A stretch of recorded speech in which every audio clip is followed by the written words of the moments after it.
Hey guys, in this video we'll be discussing lists, specifically what lists are, how to create them, lists of lists, the zip and append functions, and adding lists together using the plus operator. In this series, there will be two parts, and this is the first part. So let's get started. First off, a list is a collection of objects. A list starts with and ends with a square bracket, and each item in a list is separated by commas. For example, I'll create a list called grocery list, which will contain common grocery items, such as milk, bread, ice cream, and butter. And to do that, first I'll type the list name, which in this case is grocery list. After that, I'll type an equal sign and a space, followed by a pair of square brackets, and inside these brackets, I'll type my list items, which are milk, bread, ice cream, and butter.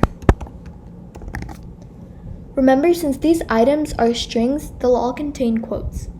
Now I can print this list, and we'll see that milk, bread, ice cream, and butter gets printed to the console. And that's what happens. Lists are not limited to just including strings. They can include integers too. So now I'll create another list called prices, and this list will contain all of the prices of each of the groceries. So the milk will cost $3, the bread will cost $4, the ice cream will cost $5.50, and the butter will cost $2.25. Now if I print this list, we'll see that the prices of each of these groceries are also printed. And they do get printed. But lists do not have to contain one data type in one list. You can mix and match data types in one list. You can also create a list containing many other lists embedded inside of them. So now I'll create a list called items and prices,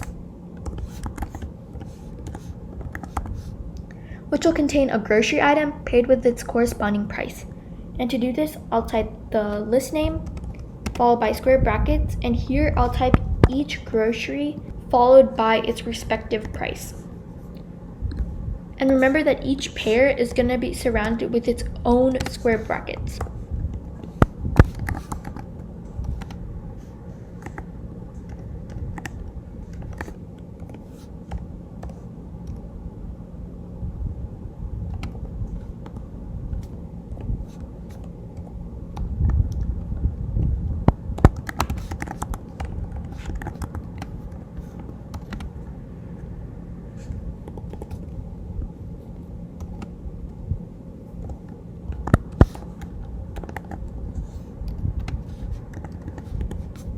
And this is how you would do that. Let's print this list and see what happens.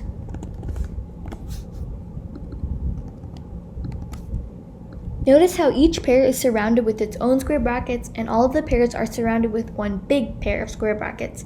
This is vital for creating lists of lists. Another thing to remember is that each pair is separated by commas, and each individual item in one pair is also separated by commas. Don't forget these when creating lists of lists. Now that we've discussed creating lists, we can discuss combining them using a simple command named zip. Zip is a function that takes two lists and returns them in pairs and combined. Each pair contains an element of both lists. Basically, if we wanted to add the lists I created before, which are grocery list and prices, it would produce an output similar to the other list I created, which was items and prices. To use this zip command, I'll create another list, which will be called items and prices 2. And it'll contain the lists grocery item and prices combined. To do this, I'll type the list name, which is item and prices 2. After that, I'll type an equal sign, and then the keyword zip, followed by parentheses, and inside these parentheses, I'll type the two list names, grocery list and prices.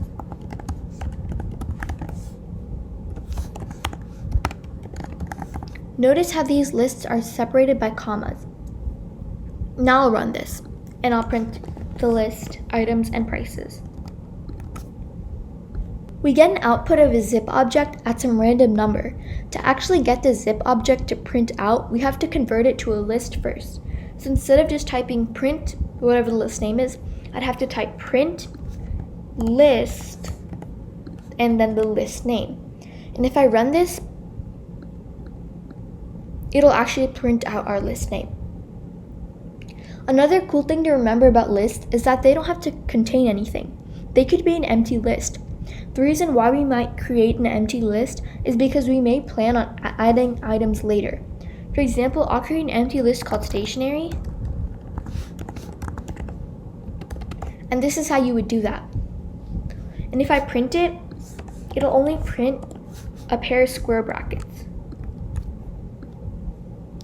The reason why nothing more gets printed out is because this list doesn't contain any data yet.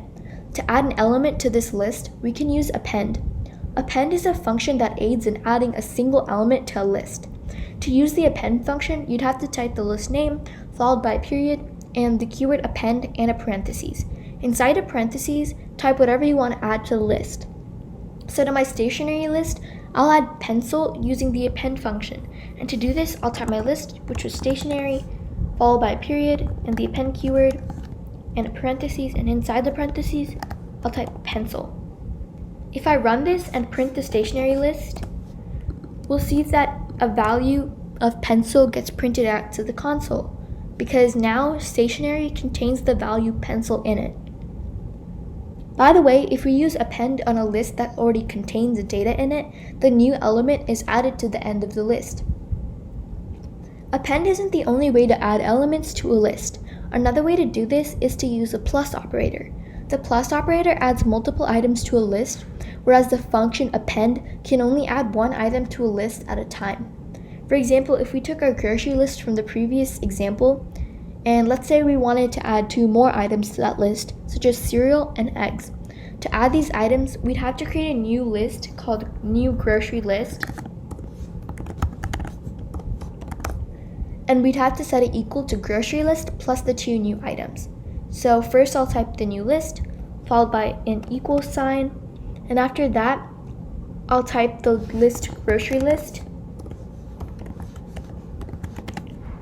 and the plus operator, and a pair of square brackets, and inside these brackets, I'll type the items I want to add, which are cereal and eggs.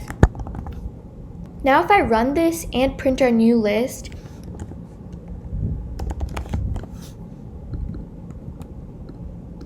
we'll see that all of the items from grocery list and our new items get printed to the console. And that's what happens. But if we print our grocery list again, we'll see that nothing has changed here.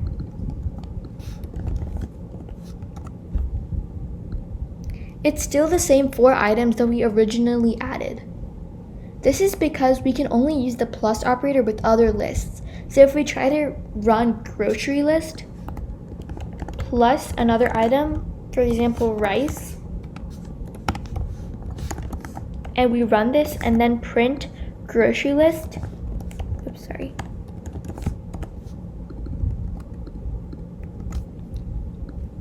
we see that nothing has changed here. If we want to actually add items to this same list, we'll have to type the list name equal to the same list name plus whatever we wanted to add to the list.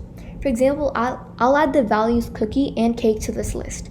And to do this, I'll type grocery list, followed by an equal sign, followed by the same list, which is grocery list, plus our 2 items, which are cookies and cake.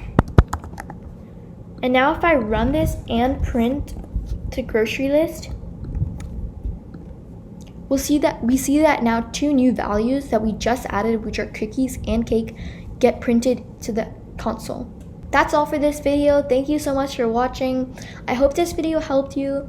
Don't forget to look out for the part 2 of this series, which will cover range. And remember to like, subscribe, and turn on notifications for more videos like these. And don't hesitate to contact us at exceed.learning@gmail.com if you have any questions. Bye!